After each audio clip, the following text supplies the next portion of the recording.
की तरह पता है कि क्या करना चाहिए और क्या नहीं। हर बात पर यूँ डांटते रहने से आखिर क्या होगा। जब मैं छोटा था तब भी मुझे घर पर अकेला छोड़कर काम पर चली जाती थी। खैर छोड़ो, अभी उठकर चाय पी लेता हूँ।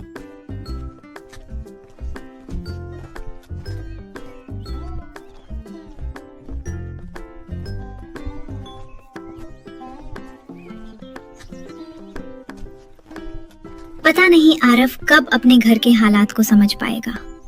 वो उम्र में तो बड़ा हो गया है, लेकिन आज भी छोटे बच्चों की तरह जिद करके बैठ जाता है। पता नहीं वो कब घर की जिम्मेदारियां समझेगा और उन्हें उठाना सीखेगा।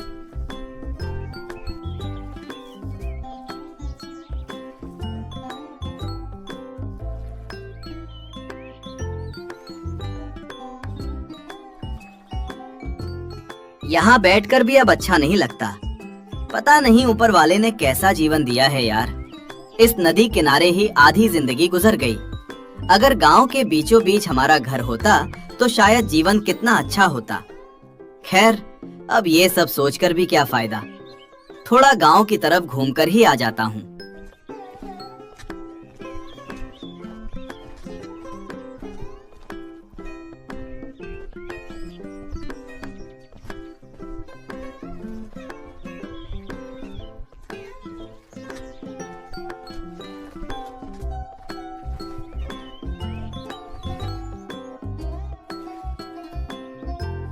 भैया, क्या आप मुझे नदी के उस पार छोड़ देंगे?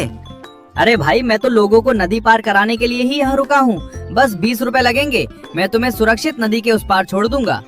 नाव वाले की ये बात सुनकर आरव थोड़ा उदास हो जाता है, क्योंकि वो अपनी दीदी के सहारे ही अपना जीवन आगे बढ़ा रहा था।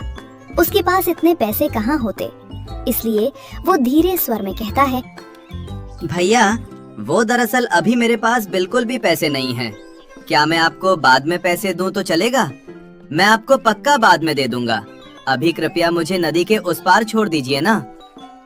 अरे भाई, तुम इतने जवान लड़के हो, कोई काम धंधा नहीं करते क्या जो तुम्हारे पास 20 रुपए भी नहीं है?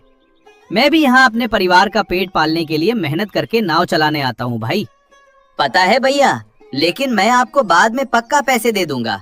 अभी फिलहाल आप मुझे नदी पार करवा दीजिए, आपकी बहुत मेहरबानी होगी। ठीक है भाई, चलो। अब कोई और उपाय भी तो नहीं है, मैं तुम्हें नदी पार कर ही देता हूँ। क्या पता भगवान कहीं से हमारी हालत देख ले और तुम्हें बाद में पैसे देने की भी जरूरत नहीं है। चलो, अब नाव में बैठ जाओ। ऐसे ही नाव वाला बिना पैसों के आरव को नदी पार कराने के लिए राजी हो जाता है और नाव चलाने लगता है।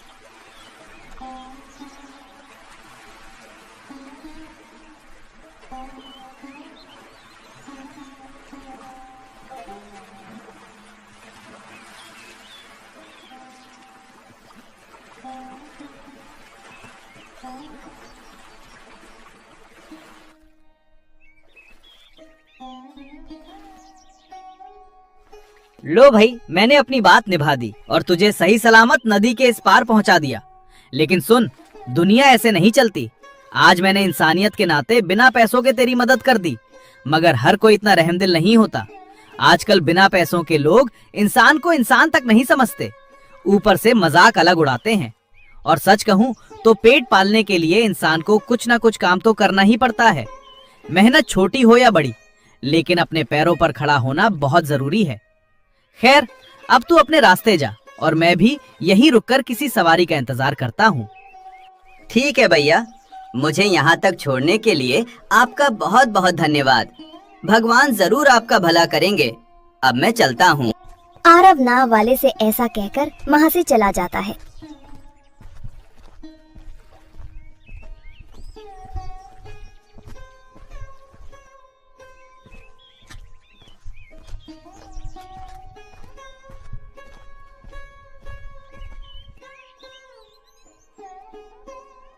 अरे चाचा जी, यहाँ पर मेरे दोस्त राजू और रमेश बैठा करते थे, लेकिन आज वो दोनों कहाँ गए हैं?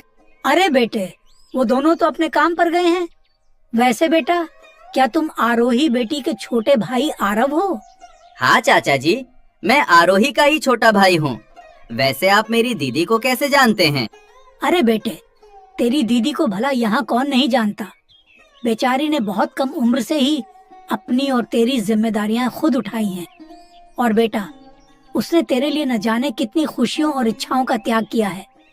वो बस तुझे एक अच्छा इंसान बनते हुए देखना चाहती है।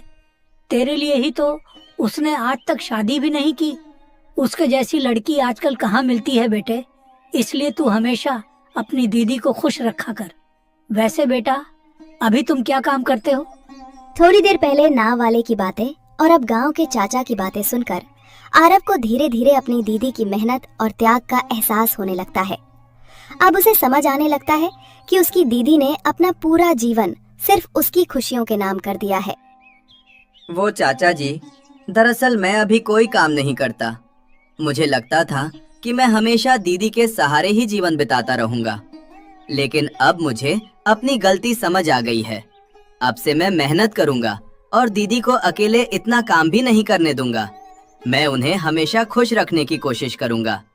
इतने दिनों तक मैंने अपनी दीदी को बहुत तकलीफ दी है, लेकिन अब से मैं एक अच्छा इंसान बनने की पूरी कोशिश करूंगा। हाँ बेटे, जीवन में मेहनत करके ही इंसान आगे बढ़ता है और तभी कुछ अच्छा कर पाता है। अब तू भी मेहनत कर और अपनी दीदी का सहारा बन। और बेटा, अब से अपनी दीदी को काम करने से मना कर दिया कर। पहले तू छोटा था इसलिए बात अलग थी, लेकिन अब तू बड़ा हो गया है। अब तेरी दीदी का यूं दूसरों के घरों में मेहनत करना अच्छा नहीं लगता। हाँ चाचा जी, अब मुझे सब कुछ अच्छे से समझ आ गया है। अब से मैं आपकी कही हुई हर बात मानूंगा, मेहनत करूंगा और अपनी दीदी को हमेशा खुश रखूंगा। वैसे चाचा जी, अब मैं चलता हूँ। अभी नदी भी पार करनी है, नहीं तो घर पहुँचते पहुँचते काफी रात हो जाएगी।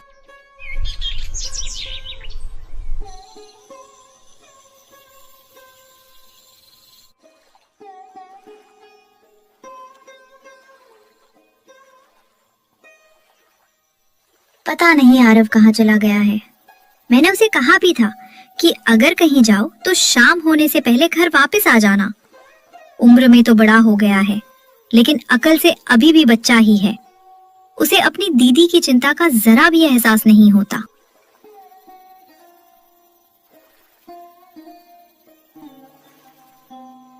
अरे भाई, तेरे पास जाते वक्त तो बिल्कुल भी पैसे नहीं थे, फिर अब लौटते समय ये 20 रुपए कहाँ से आ गए? क्या नदी के उस पार जाकर कोई काम वाम कर लिया था क्या भाई?